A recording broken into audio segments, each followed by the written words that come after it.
à nouveau ensemble. Merci de m'accueillir. Dans la mémoire de chacun de nous, il y a sûrement gravé une parole de Jésus adressée autrefois à ses amis. Celle-ci: comme je vous ai aimé, aimez-vous les uns les autres. Aimer.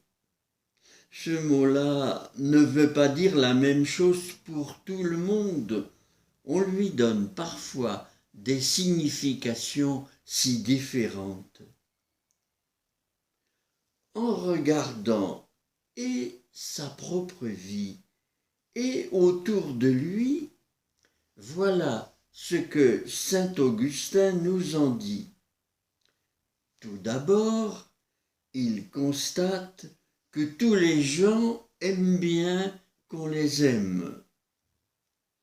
La vie apprend aussi que l'amour peut être autre chose que cette satisfaction d'être entouré, reconnu, dorloté.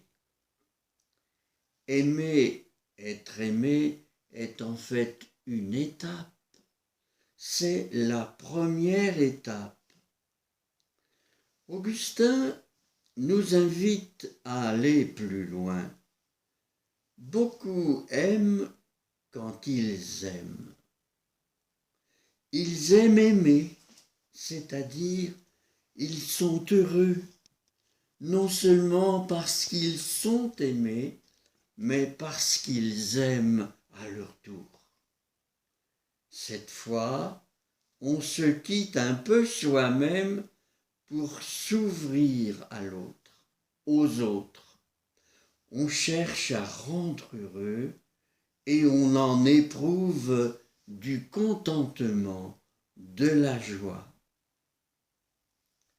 Il y a enfin, pour saint Augustin, une troisième étape possible sur le chemin de l'amour.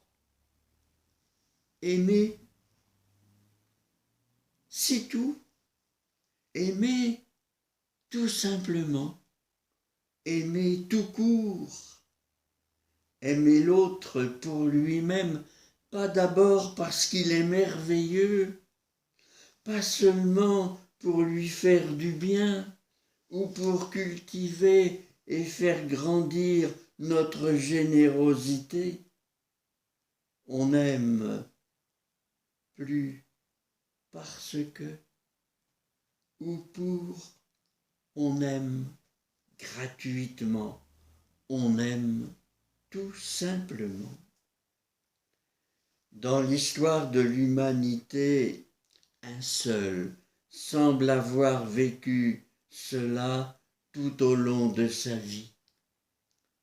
Un certain Jésus, capable d'inventer la parabole du bon samaritain, capable d'imaginer aussi ce père fou d'amour ouvrant tout grand ses bras à ce fils fugueur et perdu.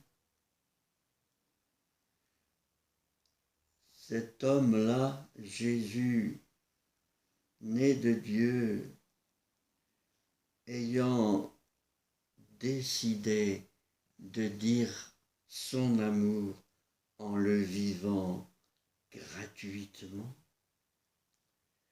décidé à notre tour d'essayer à la manière de Jésus, c'est prendre son relais et participer à la construction de son royaume. En ce moment, nos pas nous portent-ils en avant sur la route, sur le chemin de l'amour? Si nous avons plutôt ralenti notre marche sans trop attendre, accélérons maintenant le pas en nous mettant dans le vent. Tous les vents ne sont pas contraires. Prenons de plus en plus le souffle de l'esprit.